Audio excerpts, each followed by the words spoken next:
Nothing invites envy faster than success. And it's not always your enemies you need to watch for, often it's those closest to you, those who smile, clap, and pretend to cheer you on. People rarely admire greatness for long. They may respect it, but deep inside, it threatens them. It reminds them of what they lack, what they failed to achieve, and what they secretly desire. The more you shine, the more dangerous that unspoken resentment becomes. That's why Robert Greene's Law 46 warns us, never appear too perfect. Perfection is a weapon that cuts both ways. Yes, it earns admiration, momentary applause, and raises you above the crowd. But that same perfection alienates, isolates, and provokes jealousy. The world doesn't like saints and flawless heroes. It loves stories of people who rise and fall, who struggle, who bleed, who slip just like everyone else. When you're too perfect, you break the unspoken rule of making others feel comfortable with their flaws. And people won't forgive you for that. History is littered with examples of brilliance punished by envy. Take Julius Caesar, whose towering achievements made even his closest allies uneasy, and eventually led to his betrayal by friends with knives. Or Marie Antoinette, whose glamour and indulgence turned an entire nation against her. The danger is rarely immediate. It builds in silent corners, in jealous whispers, and harmless jokes, until it morphs into something lethal. The smart player of power knows how to dim their shine just enough. They display moments of vulnerability, admit harmless mistakes, or laugh at their own expense. These aren't signs of weakness, they're calculated moves designed to make others lower their guard. It's a form of social camouflage.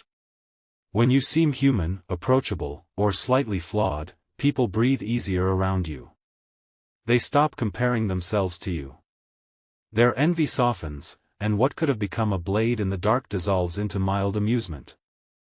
If you can't hide your greatness, another strategy is to redirect envy. Let them direct it towards something or someone else. Highlight another figure's rise, praise a new prodigy, or start a harmless rivalry that takes the heat off you. Keep people's attention moving, always. Power isn't just about standing tall, it's about knowing when to shrink strategically. You can also use humor as armor. A well-placed self-deprecating joke, a casual admission of a past blunder, or playful humility makes others feel superior for a moment. It's a clever trick because while they laugh at your expense, you remain in control of the narrative. They forget about the larger picture, that you're still ahead, still winning. But be careful with this technique. Overplay your flaws and you risk looking weak, unfit to lead, or incapable. It's a delicate balance between relatability and authority. Mastery lies in knowing which parts of yourself to reveal and which to keep invulnerable. Think of it like a flawless wall with one small, deliberate crack. Enough to let others feel superior, but not enough to bring the whole structure down. The other danger to avoid is flaunting success too openly.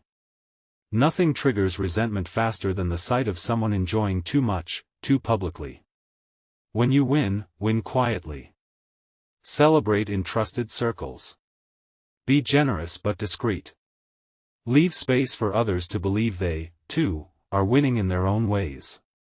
Power attracts attention, but the wrong kind can burn you. In the end, people prefer to follow leaders they can identify with, not untouchable icons. Even in myth and legend, heroes have flaws. Achilles had his heel. Hercules had his temper. Perfection, real or imagined, feels unnatural. It creates distance. So, let them see a trace of imperfection, a carefully chosen weakness, a struggle you overcame. Not to appear weak, but to make your power feel attainable. And remember, the greater your achievements, the more carefully you must play this game. The higher you climb, the more exposed you are to arrows from below. Anticipate envy. Disarm it before it sharpens. Cloak your brilliance in humility. Move through the world like water, adjusting your shape, reflecting the light but never blinding others with it. This is the subtle, ruthless wisdom of Law 46. Power isn't about being perfect. It's about appearing human enough for others to root for you, while staying sharp enough to stay ahead. The true masters of power learn to dance in this gray space, where perception and reality blur, where envy is managed, and where even gods walk with a limp.